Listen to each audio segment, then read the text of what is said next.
আসসালামু আলাইকুম, সীমাস কুকিং লাইফে স্বাগতম।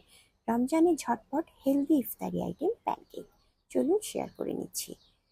2টি রুম টেম্পারেচারে রাখা ডিম নিচ্ছি, 1 কাপ পরিমাণ নিচ্ছি চিনি, সাথে সামান্য একটু লবণ আর ভ্যানিলা এসেন্স দিয়ে ভালো করে ফেটে নেব। 4 টেবিল চামচ তেল দিয়ে আবারও মিলিয়ে নিচ্ছি।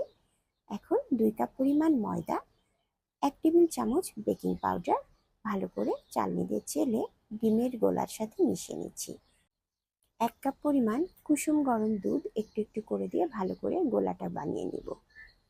একটি প্যানে তেল ব্রাশ করে সামান্য পরিমাণ গোলা দিয়ে দিচ্ছি।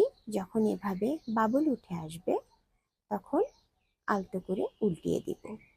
চুলার জাল একদম লো ফ্লেমে রাখতে হবে। আবারও একটি বানিয়ে নিচ্ছি, কিছুটা গোলা দিয়ে দিচ্ছি এবং যখন ছোট ছোট বাবল ক্রিয়েট করবে তখন আলতো হাতে প্যানকেকটি উল্টিয়ে দিব। এক এক সাইড 2 মিনিট করে রাখলে সুন্দর একটা পারফেক্ট প্যানকেক তৈরি হয়ে যাবে। এই তো ছিল আমার আজকের ইফতারি আয়োজন। আমার রেসিপিটি যদি ভালো লাগে লাইক, কমেন্ট, শেয়ার দিয়ে সাথে থাকবেন। আপনারা মধু বা চকলেট সিরাপ যার যেমন পছন্দ সেভাবে এই প্যানকেকটি পরিবেশন করতে পারেন। আমি এখানে মধু দিয়ে পরিবেশন করলাম। ধন্যবাদ সবাইকে। আসসালামু আলাইকুম।